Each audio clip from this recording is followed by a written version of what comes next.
Good morning, everyone. This is a very interesting and very different session from the morning sessions which we are going through. This is about the conventional oil and gas sector. The sector which is not only the stem of our economy, but it is also driving us through, in our factories, in our transportation sector, and it is also part of our lot of dollars which we spend to ensure that country's energy is secured. Sanjay represents Reliance, and Reliance is one of the largest players in the oil and gas sector. Their KG basin, one of the key epitomes of the gas exploration in the country. Mr. Rabi Bistia, we all know that he is the mastermind of the operations which Reliance did 2 decades back in that basin. Mr. Adhikari, he was at that time in ONGC and rival to Reliance and very closely monitoring because they also had a block next door. Mr. Adhikari is now part of IPI, AP. And we now will be talking not about the past, but about the future. Future where, the country as well as world is running towards the previous session, hydrogen. But present and the immediate future is in the gas. Mr. Bistia, if I can, start with you. India is spending a lot of money to secure oil. And gas, and you explored, KG Basin. But still, only 2 to 3 basins out of 22 are explored. We have not been able to explore, those plays.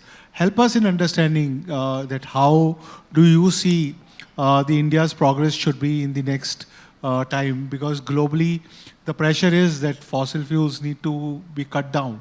And we are a developing economy, and by 2047, Prime Minister envisaged that we have to be a $35 trillion economy. So oil and gas will play a big role. So how do you see things moving from here on? Yeah, I have spent already more than 4 decades in this industry. I joined this industry at the age of 21, straightway coming out of IIT. And then worked in 27 countries, including India. So when we went to KG Basin, Sanjay was a young kid, and we all went to the deep water for the first time. And by then, the message was, Indian deep water is devoid of hydrocarbon, not only devoid of hydrocarbon, not a single drop or a bubble of gas lies in the Krishna-Godavari basin in the Bay of Bengal. So that was the backdrop in which we started our exploration in KG Basin. Friends, in my lifetime, I have had 5 such things which could disturb all the oil and gas professionals. That oil and gas era is going to be over soon. How soon, nobody predicts, but it is going to be over soon. So that has never happened. Whenever this has happened, some new discoveries or new epitome have come to the world. I have seen 3 cycles of petroleum in the entire global industry. The industry started with the rainforest. Like in India, it started with Digboi in Assam, in the forest on the land. Then the second wave went to the water, closer to the coast, not very deep, like our Bombay High was discovered. It was sometimes in the 1978 to 80. And then came the deep water, which I will not tell much because Sanjay holds the basin today. And that opened up the 3rd wave in India. So when you talk about what could be the future, out of all the sedimentary basin area in the country, we have seen one layer of it. Why I say this? Assam and Cambay, that Gujarat, they have been discovered at the earliest. They are more than 50, 60 years old now. But please believe me, today I am dealing with some of those basins, and every day we go to those basins for developing the oil and gas, we find new exploration targets. They found, with the technology, whatever was available to the then operators, some 2 hydrocarbon bearing layers. Today, when we probe that, we find 6. So there are some new wine in the old bottles in India, which needs to be addressed. And some of the basins where the hard rock didn't allow us to penetrate through to the deeper section could be the next frontier in India. So I think the hopes are not yet over, but the energy basket is going to be different. It will not be only oil and gas and coal anymore, as we have heard the previous speakers. I have some comments on that, but this is the scenario in India which I could perceive today. Thank you. Thank you, thank you. Ladies and gentlemen, there are very few recipients of highest civilian awards in oil and gas sector. Rabi Bistia is one of them. And we are saving a lot of $1 billion because he spent a lot of time in the offshore KG basin. Thank you, Mr. Bistia, for your insights. Now may I come to Sanjay. Sanjay, he has given us a good cursor to start with, especially about the offshore. But a lot of basins in India are onshore. But because of the complex operations and very, very complex regulatory and policy framework, we still have not been able to explore them. Now, country has come up with the OLP regime, and there are a lot of potential there. How do you see, how is Reliance visualizing this scenario? Thanks, Anilesh. I think, as Dr. Bistia mentioned, if you really look at India and the exploration thus far, while a lot of progress has been made since the onset of NELP and the OLP, still there's a lot more exploration to be done. I mean, potentially 3/4 of India's basins are yet to be well explored. Now, let's come back to your specific question of onshore. We are talking about, plays like CBM, potential for shale, and so on.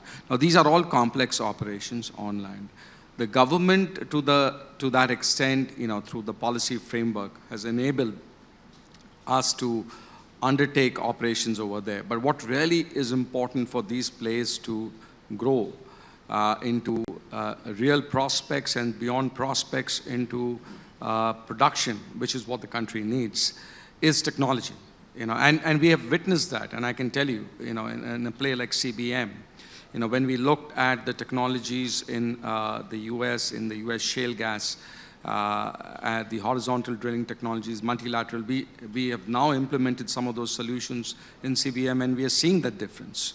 So the principle out here is that, we need to, there is a lot more to be applied in terms of technology, but we are benefited when it comes to exploration and screening for opportunities. We are benefited with having a national data repository. We are benefited by having the OLP, where the contractors operators have the flexibility of selecting acreages. So all of this, the government has enabled. Now, the challenge in India will be, the cost framework, because a lot of the supply chain doesn't exist in India. You are actually, the technology providers reside overseas, globally. So to that extent, it will be important to have a collaborative framework. It's not that only one operator or a few operators will be able to solve. It has to be collaboration between government and contractors. It has to be collaboration between technology providers within the industry players themselves. So collaboration is going to be an extremely important facet. The other aspect that is very important to encourage investments is going to be having the balance, the parity between costs, which is market-driven, and prices. And if that is there, then the investors will be encouraged to take that risk to go ahead and invest in new technologies and new capital expenditures in these areas. And many of these areas are going to be frontier areas that Dr. Bistia mentioned. There's still a lot to do in offshore, deep water, as well as on land. A lot more acreages to be explored. Yeah. And my own sense is, just to add another point, is, with the growth that India is seeing, the demand for energy is expected to double in the next 15 to 20 years. Whilst it is, our Prime Minister has defined a responsible transition for us by saying that, okay, by 2070, we should be achieving net zero. He's also given us a perspective on gas, which is 15% of India's energy mix should be gas. Now, this means that a lot more investments are required. And renewable energy will not be just able to take the load of meeting these energy requirements. It has to be a combination of both fossil fuel exploration and production as well as renewables. Thank you, Sanjay. Adhikari ji, since now you are into a different role altogether at FIPPI, but still, I want to understand from you. You have spent a lot of time in, strategy making as well. Globally, the pressure is that, India and several emerging economies need to cut down on fossil fuel as well as its exploration. Then, we look at that next, in 15, 20 days, we'll be having a COP round also. Again, global lobbies would be putting us a pressure on. Do you think that India has time to explore the new sedimentary basins? Do you think India has time to explore oil and gas? Or do you think that, the focus now should be on, the place like, renewables and hydrogen, and we gradually need to cut down on gas? What is your thought process on this? Thank you. Good morning, everybody. First of all, let me say sorry that I have filled up a blank, which was supposed to be occupied by Mr. D.K. Saraf, former chairman ONGC and former chairman PNGRB. So little before 11 o'clock in the night yesterday, Anilesh called me that Mr. Saraf has fallen sick. So he has proposed your name. So I was quite... And I'm really thankful and sorry that I disturbed you at midnight. So and I'm really glad that you came. And then Mr. Saraf has suggested my name, so it's a very proud moment. So while I wish him speedy recovery, I thank for this opportunity that I'm sharing dais with respectable personality like Dr. Rabi Bistia or Mr. Barman. Coming to your question, before that, those who do not know, I am from FIPPI, Federation of Indian Petroleum Industry.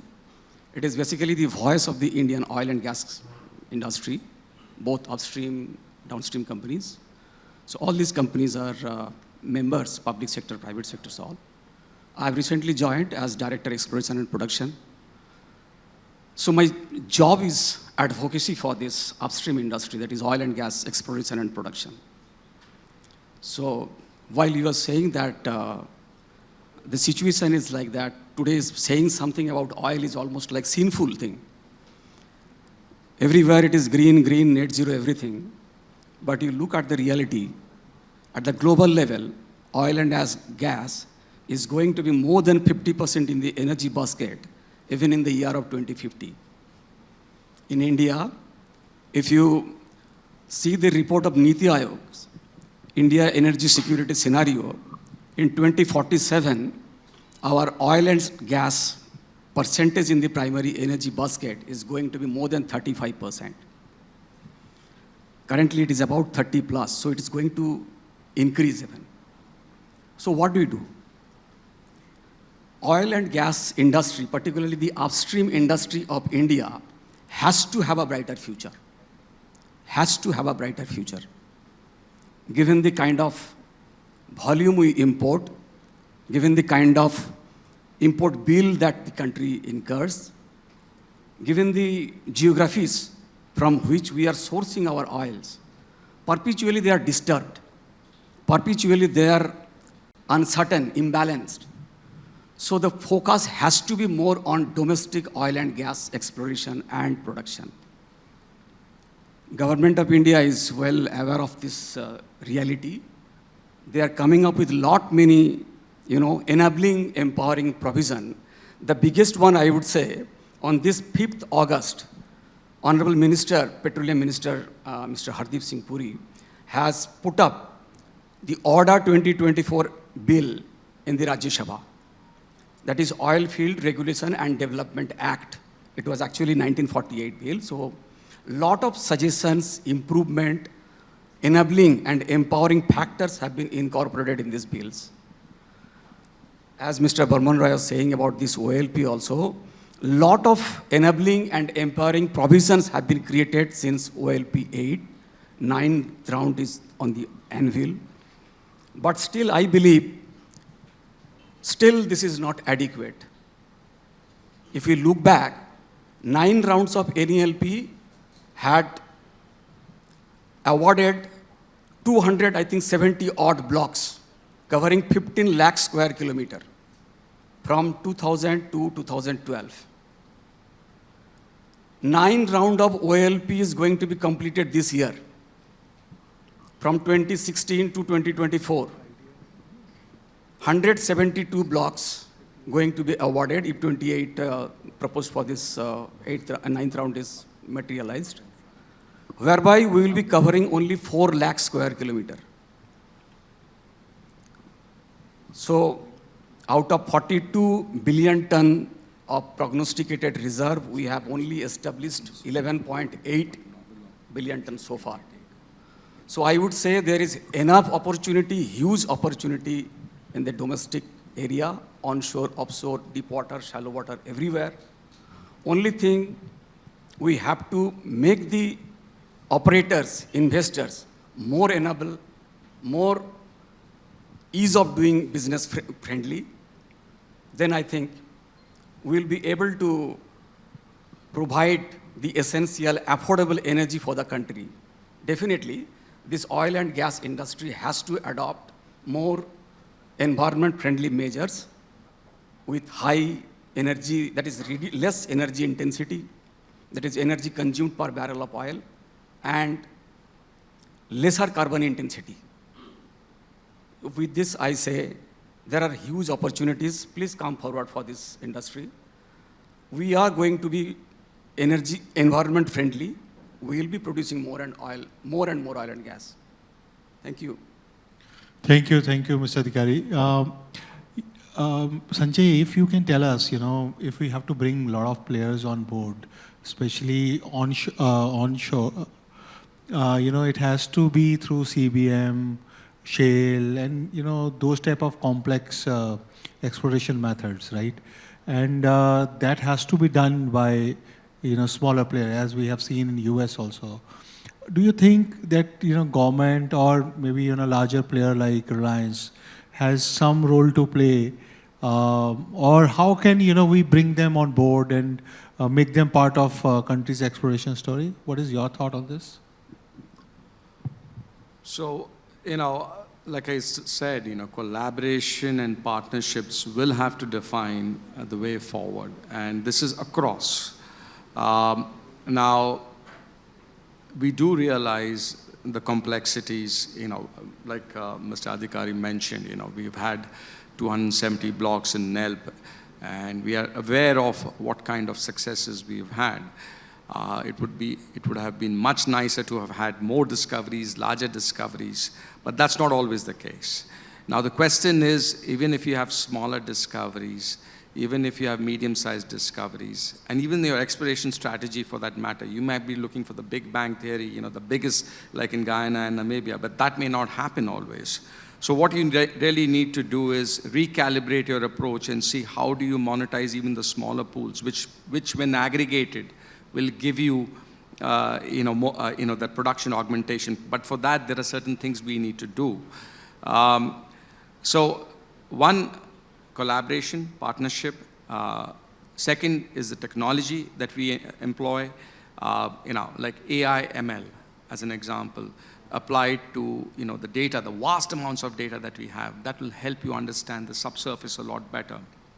When you go to offshore, you have techniques such as subsea compression, subsea processing. Again, technology that will help you to save costs, and allow you to monetize smaller pools. There are ideas which are implemented already which are in practice in the North Sea and the Gulf of Mexico as an example, wherein you have common hub infrastructures, wherein smaller, medium-sized discoveries can be brought on stream. And the government and the industry players have worked together to build this common infrastructure. What it allows is the smaller, medium-sized discoveries to be piggybacked or tied back to this infrastructure so that they can be brought on in a more capital efficient and a commercially viable way.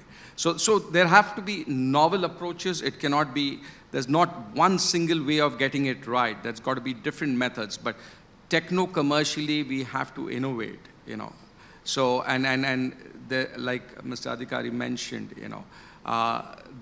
this flexibility, this adaptability has to come in, if we want to make the best of exploration, B, the resources we have, and develop and produce these resources.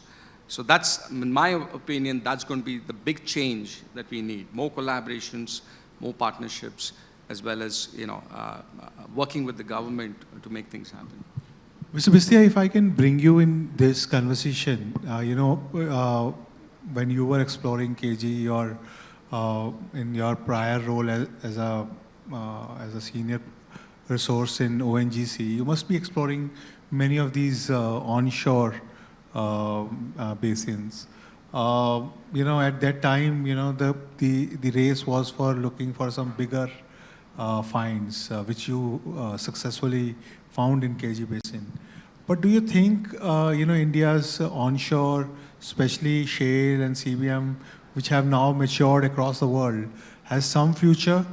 Or the suggestion which Sanjay is making that there has to be a common platform and which can be shared with many of the players. Do you think, more innovations can be made? Or what is your thought process in this? Yeah, I am an eternal optimist, but I will be very practical today. The quality of the coal seam, which we are addressing today for the CBM exploration and exploitation, is much inferior to the coal seams which are present elsewhere, especially in the US, Sanjay Basin, Black Warrior, as compared to their gas content, their cleanliness, and the potential to absorb and dissolve gas are much higher.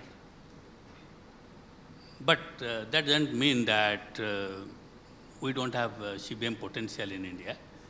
The potential is lesser than that of those type of coal, but we have vast areas which are yet to be seen.